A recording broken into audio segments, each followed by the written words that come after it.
Hey everyone, Sundowner here, and welcome back to another installment of BioShock Infinite. When we last left off, we were exploring a boardwalk and then we headed up to the Hall of Heroes where we are right now. There are a number of these Washington mechanical statues and they all have a little bit of a kind of a poem, I guess. So why don't we check that out? To the sky Comstock bent his knee and saw with holy prophecy an Eden floating in the mist, by man forsworn, by heaven kissed. We'll be seeing plenty more of these guys as things go on here, but I won't get too much into that. But for now, we are going to explore this area. There's a couple of cool things to see, not the least of which is a couple of guys peeing in the bathroom.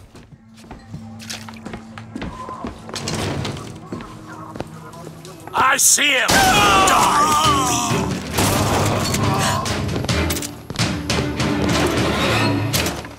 It's a bit of an unfortunate way to go, but what are you going to do if you're faced with that, guys? You gotta shoot him. I do wish some of the artwork seen in-game, like the propaganda posters or just the general paintings and whatnot, were actually available in a high resolution outside of the game, but it seems that is not the case. So unfortunately there are going to be instances where I can't post that in the thread to show it to you. This seems right up your alley. Keep a lookout. There are a few though that have been exported from the game, so to speak, and I will post those in the thread when it becomes relevant. For now though, let's deal with one of these turrets.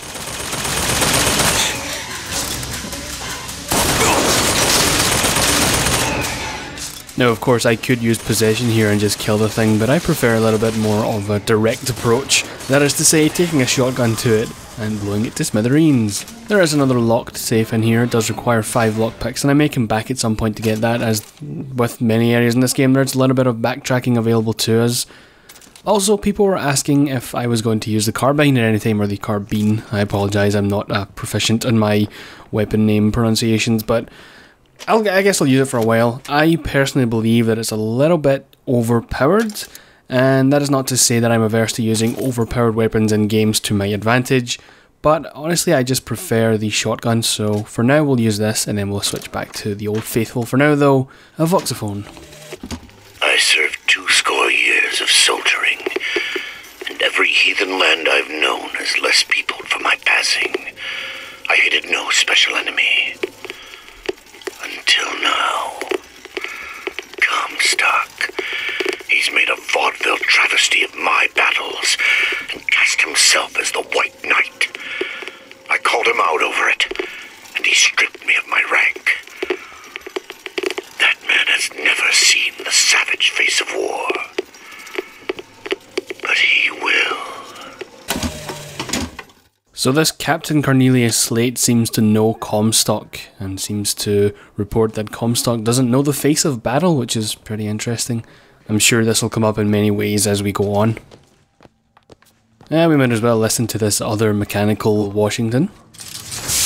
Against savage man or foreign horde, 'tis Comstock who takes up the sword. He puts himself in way of danger, 'tween Columbia and barbarous stranger. And that's actually a pretty interesting contrast to the voxophone that we had just listened to. It says that he took up the sword and he indeed was in the war. We'll find out more about that later on. Now though, it's time for another vigor.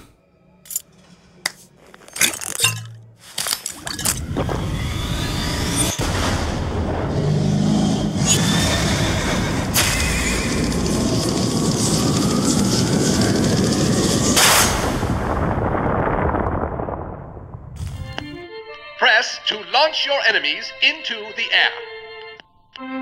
Hold and release to create an eruptive trap.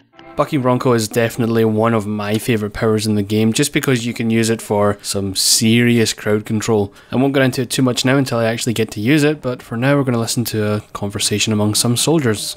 When we strike, we will teach Cornelius Slate a lesson. Now, I know you've all come to think of Slate as some kind of war hero.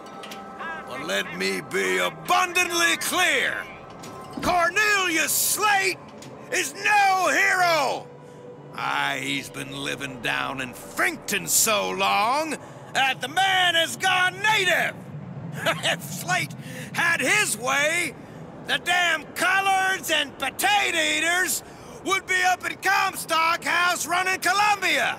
Or in your homes, copulating with your wives. Now, he has holed himself up in the Hall of Heroes.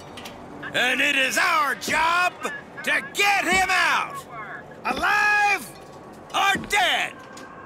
Once our gunships arrive, we're gonna storm the hall, clear them out, and have you all home in time for supper. I was thinking here, how am I going to approach this? Should I just shoot at them, or should I head down and...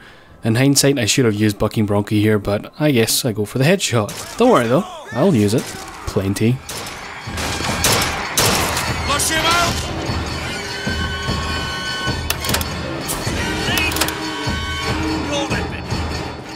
So with the way I record this, usually once a week, and with the fact that I don't play a whole lot of FPS games anymore, it tends to mean that when I do pick up the keyboard and mouse, my aim is just a little bit rusty for the first, minute. So I apologise if you ever see me fumble around with the controls.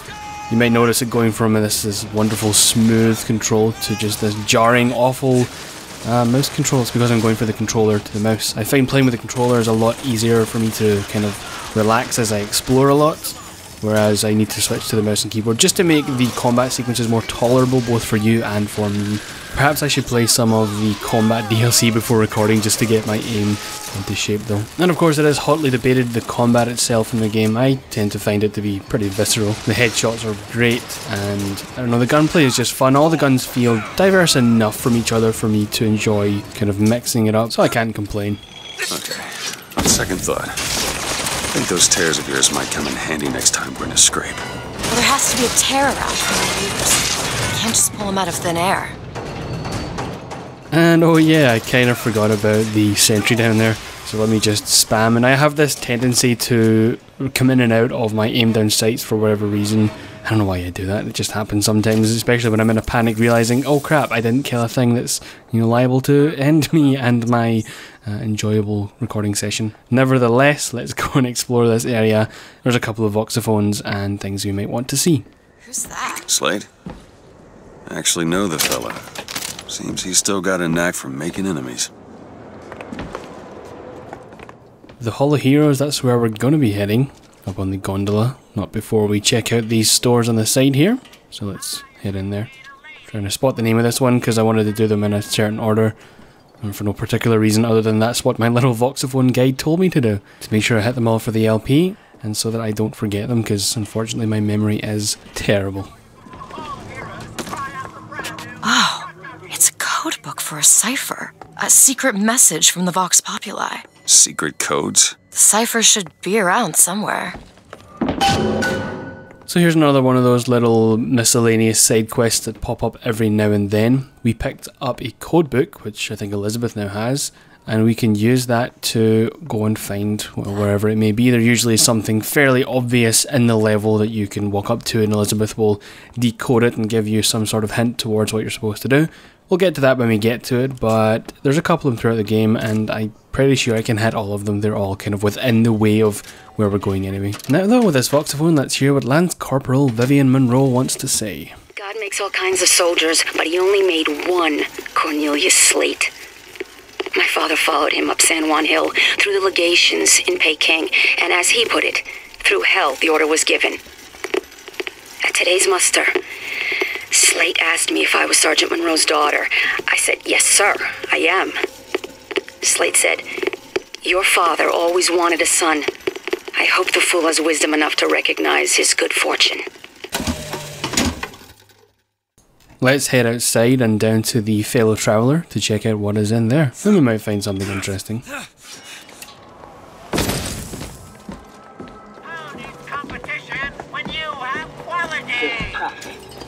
Who is this fraud, this charlatan, this salesman of snake oil? What you saw today, brothers and sisters, was just the beginning.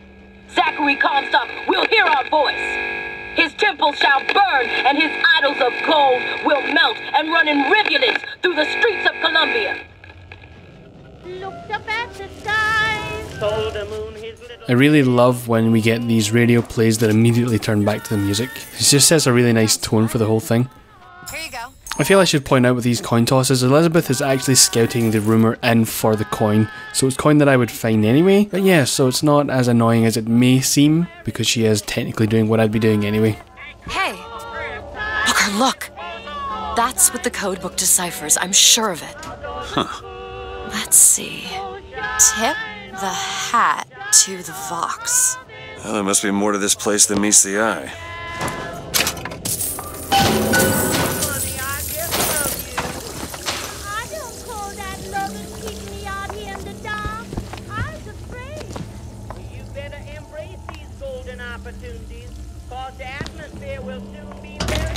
Tip of the hat. Indeed. And that's how these ciphers tend to work. You get a code, you find the sign, Elizabeth tells you how to open it, you go in, you find some things, generally some kind of loot, or in this case a voxophone and an infusion. Daisy Fitzroy. I've read about her. Books say she's out to tear Columbia from the sky. Everybody's got a dream.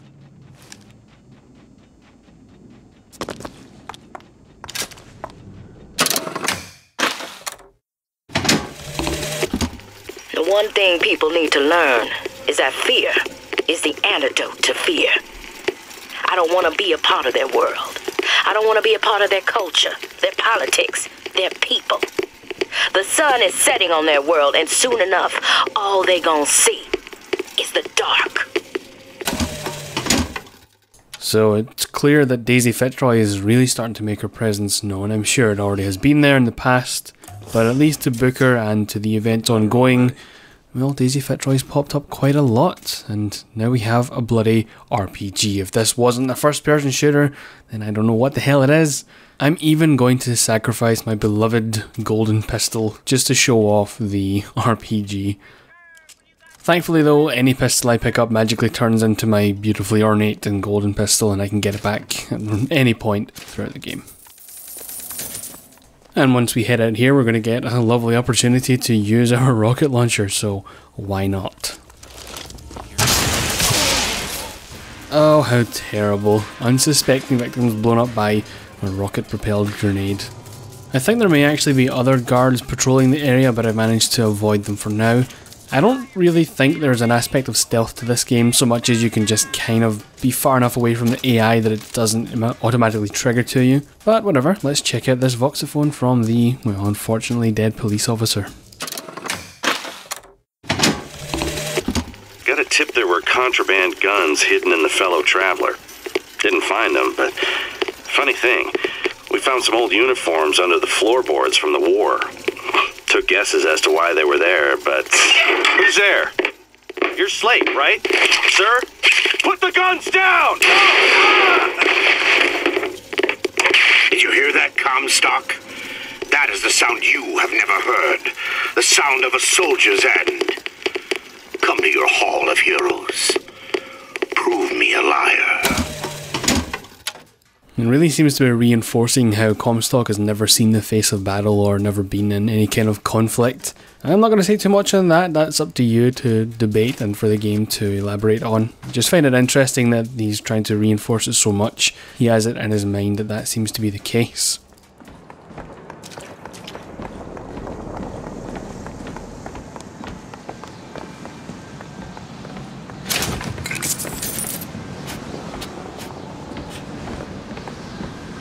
Gondola access to the Hall of Heroes.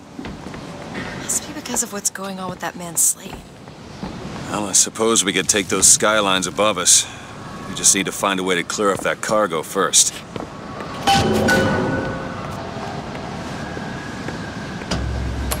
This is going to be fantastic. You've done this before, haven't you? Think that keen eye of yours could find some ammunition lying around? I sure could use it when there's trouble. It'll take some scrounging, but I'll do my best. So as we wait for the cargo to clear, I just point out that Elizabeth did indeed pick up the skyhook, and she is going to come on here with us, so she's pretty damn adventurous herself.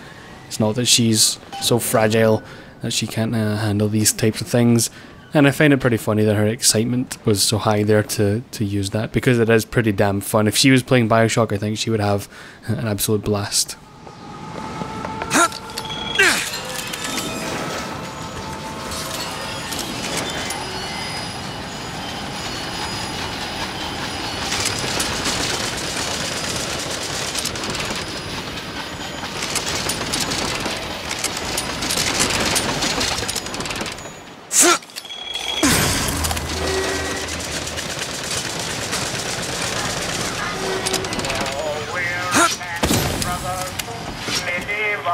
soil, waiting for the proper thing became my own soil. When first the right was written and the prime. I didn't want to say too much there because I really like the music in this scene, but here we have a voxophone from Slate once again. Veterans! You shed your heart's blood for Columbia, lost limb and viscera in the godless Orient. Comstock did nothing! And yet, look up! Whose image squats above you even now? At every angle and insult! If the prophet would make a painted whore of our past, what fresh rape does our future hold? Let us now make our stand and fill yonder hole with true heroes! Sounds like a bit of a rally call here, bit of a motivational speech for his men. We'll find out soon enough.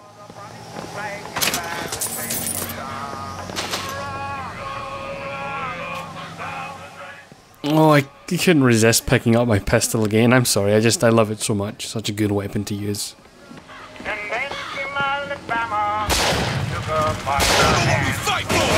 Sniper, Booker! Booker, take this rifle. Catch, Booker! That was a little bit more goofy than it typically would be. She tends to throw them from further away. This whole area in general was a little bit weird for me. I don't know if the AI was having a little bit of a, kerfuffle with itself, but I just couldn't get the sniper to pop up until I got to a certain area, and it was, the general AI was kind of weird here, so I apologize for that. Push him out of cover! I don't have anything! Don't back, soldier! Well, at least I got my one sweet no-scope in there. But now the sniper shows up. I don't know what was up with that, but let's just take him out with a clean headshot. Looks like we found where your old friend Slate is. Just find that shot jockey and get the hell out of here. The reason high the bunny blue flag is as a single star. Hurrah! Hurrah! A thousand right, hurrah!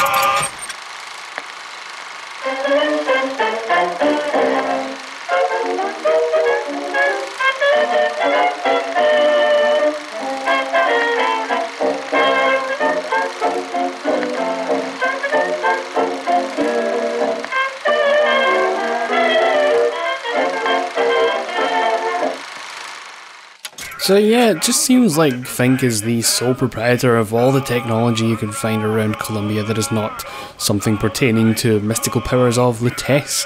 But I guess when you have a floating city that secedes from the whole of America and tends to kind of run on its own business and its own rules, then I guess one person dominating the market isn't too big of a stretch.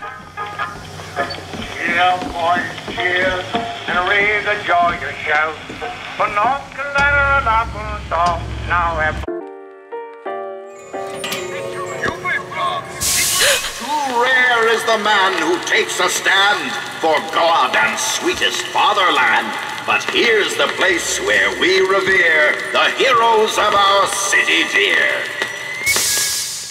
Well, this certainly looks like the Hall of Heroes, but for now that's all I have, and I do apologise for the kind of short update. It just so happens to be the pacing of the game, but when we come back next time we will go into the tentative Hall of Horrors and find out what Slate's all about. So until then, thank you for watching as always, and I'll see you all later.